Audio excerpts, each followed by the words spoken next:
Crowley, a hard-fought battle today. The guy was nipping on your heels all day long.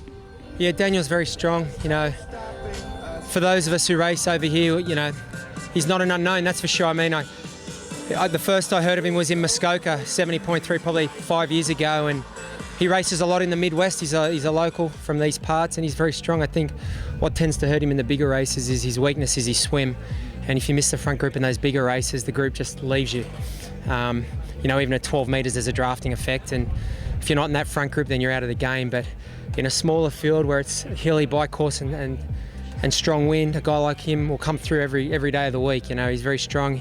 I think he probably had the quickest bike, even though I let off the bike. And he ran strong. He kept me honest. You know, I was happy just to try and maintain that 90-second advantage or wherever it was. I was getting varying splits between 1 minute and 2 minutes, but you know, there were 3 turnarounds on each lap, so I could see where he was.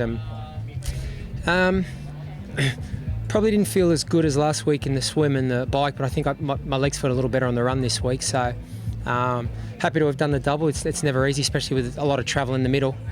But yeah, back to Boulder now and some training.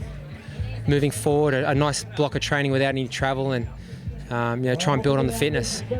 You raced here 5 years ago, and your finish time back then was 4 hours even, so about 8 minutes faster this year.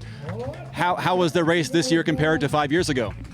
Well, I remember 5 years ago it was a great field. You know, Simon Lessing was out here, Terenzo Bazzoni, Leon Griffin, to name a few. And sometimes when it's a big field like that, it gets more tactical, and it's not just a flat-out time trial, if that makes sense. But you know, I you know, not wanting to make excuses, I was a little under the weather 5 years ago. I think I was leading the race, but I ended up getting beat by, you know, one of the best 70.3 athletes on the planet, in Terenzo, who's a former world champion at the distance. And you know, in my mind, you know, one of the top 5 half Ironman athletes of all time, probably along with Andy Potts and Michael Raylert, Richie Cunningham, and you know, but certainly Terenzo's right up there at the top of the pile. And what was different, I don't know. I mean, each race is different.